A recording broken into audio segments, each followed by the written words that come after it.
my crafty people, it's Cheyenne from EC Design Studio. Today I'm going to show you how to make this card. I think it's gorgeous. I love how it turned out. I'm still experimenting and having fun with all of my Stampin' Up stuff, and it's basically what this card started out as. Alright, so let's go over the products that we're going to be using.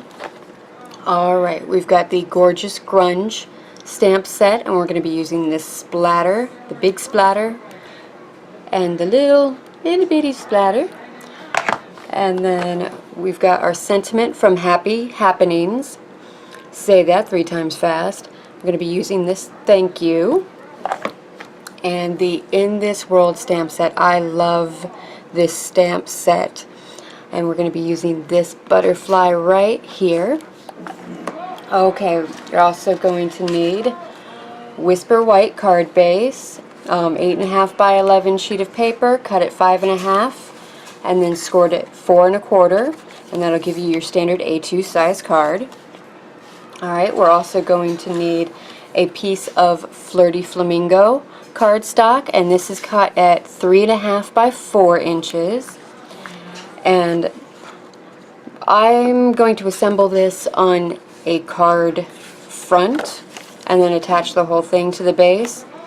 It's just what I want to do. You could assemble it all on your actual card if you wanted to make something a little bit flatter, but this is just how I prefer to do it. So this is the 4 1/4 by 5.5 sheet of Whisper White cardstock. Alright, I'm going to put that aside for now. Alright, we're also going to need where we're going to stamp the butterfly. This is a piece of Whisper White at 3 1/4 by 3 3/4. And as you can see, I already stamped the butterfly in basic black archival, and the orange that's on it is liquid Frisket. It's used in watercoloring. It's like a liquid mask, so you paint it over top, you let it dry, then you can do your stuff around it, and then it'll just rub off with your finger, and then underneath will be nice and white. Okay, we also are going to need a piece of Stampin' Up cotton ribbon. Now this started out life as the regular natural color, and then I used my So Saffron ink pad and some water to dye it the So Saffron color. I have a video. It should already have posted on me doing this, and also dyeing a piece of scrap paper, the So Saffron too, while I was at it, because there was some extra. So this is what it's like almost dry. I still think it is better to just buy the colored already done paper. But in a pinch, I think that that would work. Okay, so let's start with the butterfly piece. We've got our butterfly, we've got our stamp, and now we're going to do the rainbow splatter around it. So this is pretty simple, and I don't know that it's going to be all that exciting to watch, but I started with Melon Mambo here. Get that stamp to stay on the block, and then just rotate it around in a circle.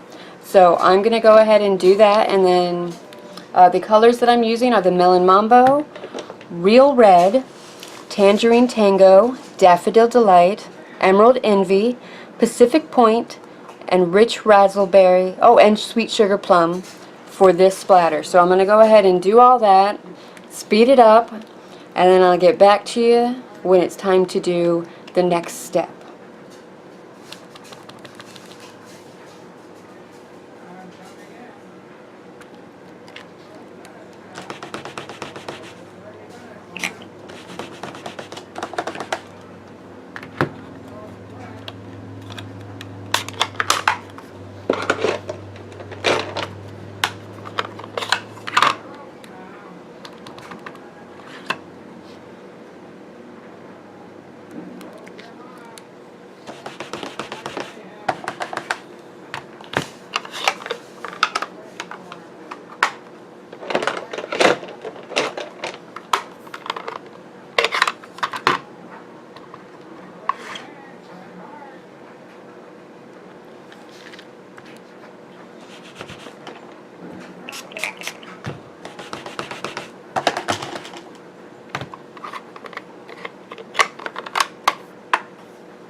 One of my biggest fans, him and Andre were probably the two guys that I remember laughing at my cartoons and like relating really well.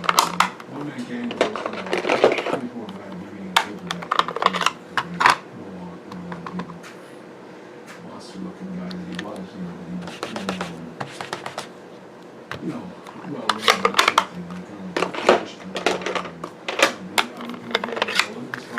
and I would draw some graphic cartoon. Western Blackbird. And he would laugh so hard, and he would laugh. And we always had this good-natured sort of humorous relationship, and we would get each other out. And the boss was, everyone knows him was such a little kid, such a fun guy. Then we all get to the dressing room. We were all pretty young guys, too, and respectful and Okay, so that's the big tiny splatters. Now on to the little chunky splatters. Now for this I used Flirty Flamingo, Wisteria Wonder, Pear Pizzazz, and Peekaboo Peach. And I'm just going to kind of keep them in the color family that they're going to be with. So here's the Flirty Flamingo, and we're just going to splatter it right there in between the Sweet Sugarplum and the Melon Mambo. Alright, then we're going to use the Wisteria Wonder, and we're going to pop it right over here on the Rich Razzleberry and the Pacific Point. And then we're going to take the Pear Pizzazz. I really love this color. This is a great color. Of course, I like all the colors. There's really not a bad one in the bunch. Alright, we're going to go right around the Emerald Envy and the Daffodil Delight. And then the Peekaboo Peach.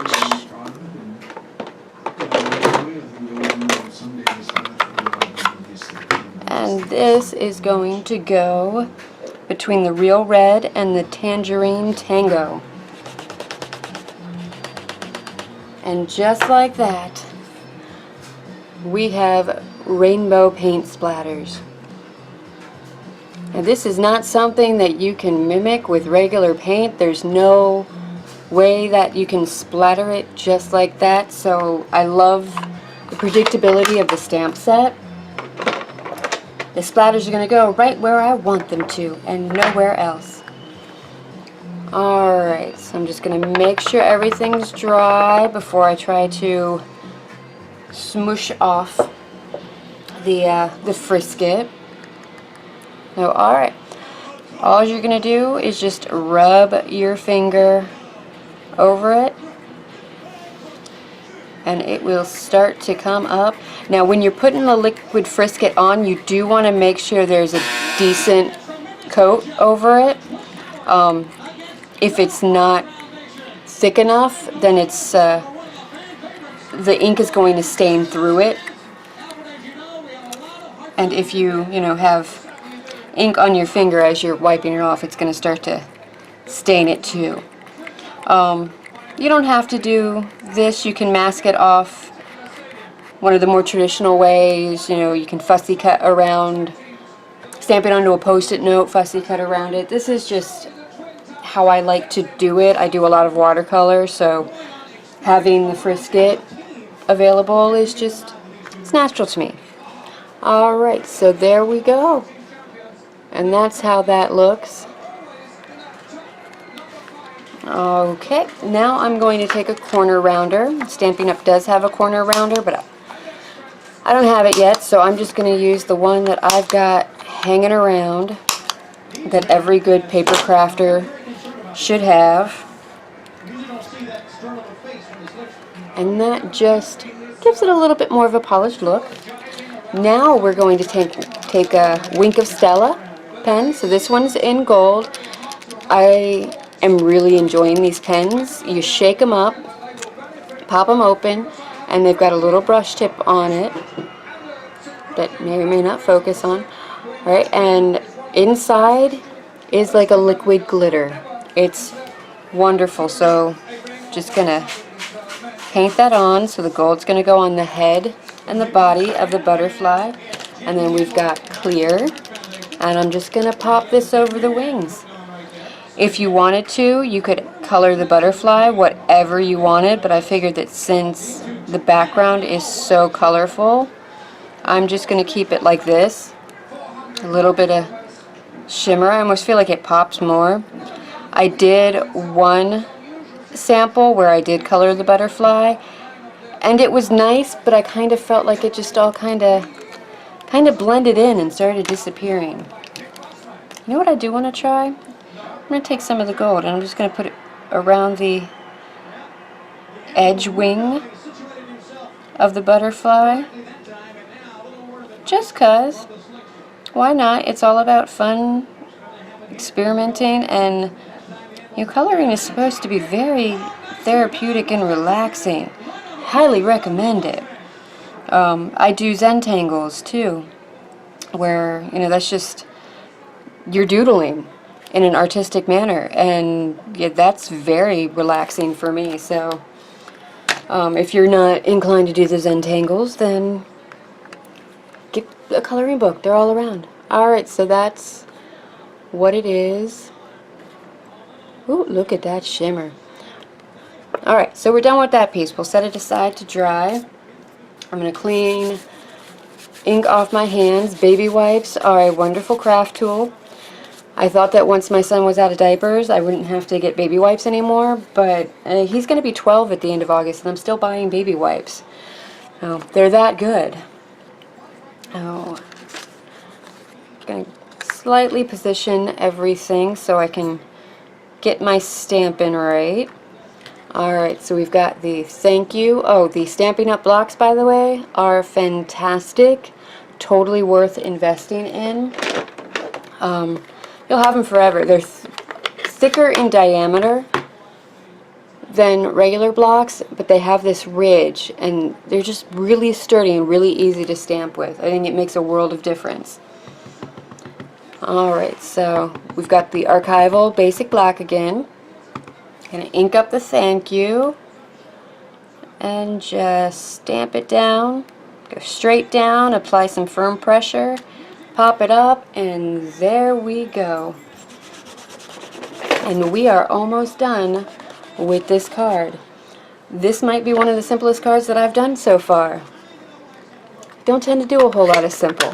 I just keep adding and adding and adding, and then an hour and a half later, you finally have a card. I'm trying to get better at that. Those are good for special occasion cards. Alright.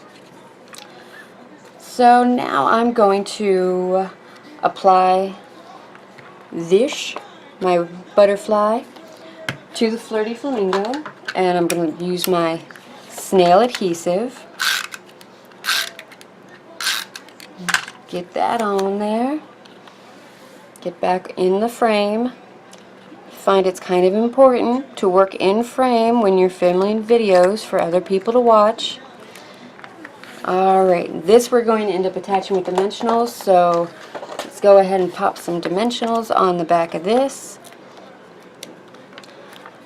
Now, if you're going to be sending this through the mail, you want to make sure it's pretty sturdy. Like if you're just handing it to someone, you don't need as many dimensionals. But I'm going to go with 6. I think that's a good number. Alright, I'm going to set that aside for now.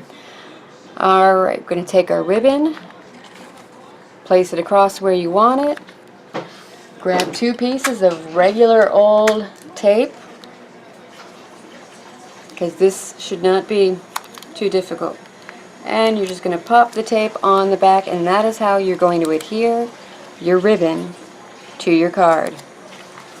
This is by far the easiest method ever. So hey, actually just that's not nice. That's not bad. Like just like that, maybe some, dry embossing. along the top. It's not a bad card. Okay, that's for another day though. That's for when I'm doing my simple card series, which may or may not ever happen. Alright, pop the backing off the dimensionals, which is by far the most tedious thing that you can do in crafting. Alright, pop that on. Alright, so there's the front of the card. And now, let's attach it to the card base so that you can have a finished product. Because that's rather essential when you're giving a card. Unless you're going to encourage coloring and you leave it black and white and you have them color it themselves. Color your own card sort of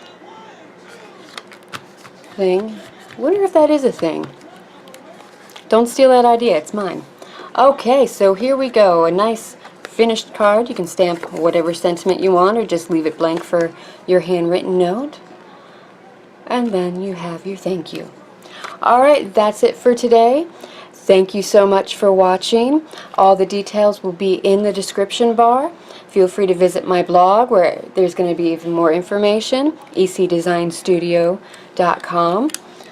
Alright, thank you so much. Happy creating!